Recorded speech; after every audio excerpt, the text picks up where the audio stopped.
वीरभद्र शिव का एक छोटा सा हिस्सा है।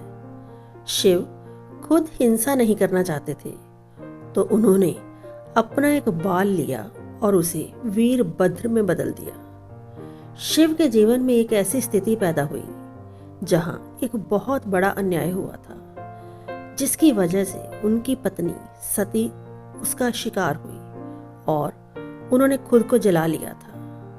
जब शिव ने यह सुना तो वे कुछ करना चाहते, पर उनके कुछ हिस्से इतने शांत थे कि उनका सिस्टम युद्ध के लिए तैयार नहीं था।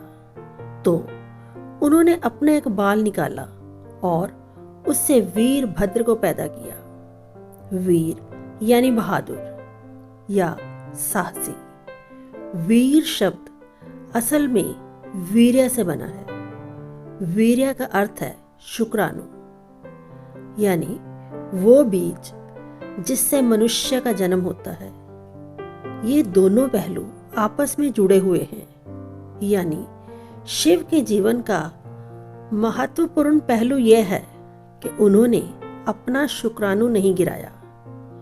तो इसका महत्व बस ये है कि शरीर की बुनियादी जीवन ऊर्जा, जो कि बच्चे पैदा करने में अगर खर्च ना हो, उन्होंने उसी ऊर्जा का इस्तेमाल चेतना के शिखर पर पहुंचने के लिए किया। उनकी ऊर्जा सिर के ऊपर से बिखरती है। किसी भी योगी को तब तक योगी नहीं कहा जा सकता जब तक वो अपने सिर से ऊर्जा को ना छलका दे। तो वीरभद्र, जो सिर्फ एक बाल थे, और उन्होंने ऐसी तबाही मचाई कि अकेले ही उन्होंने उस राजा की पूरी सेना को खत्म कर दिया जिसने यह अन्याय किया था।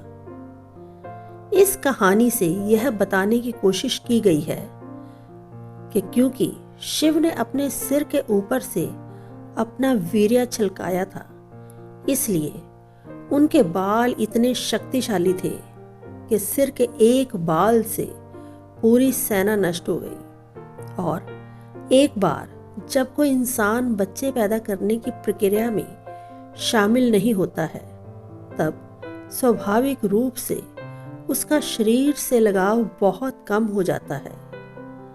जब उसका शरीर से लगाव बिल्कुल कम हो जाता है, तो उसमें डर की भावना बिल्कुल नहीं होती, और जब डर नहीं होता तो वह स्वाभाविक रूप से बहादुर होता है।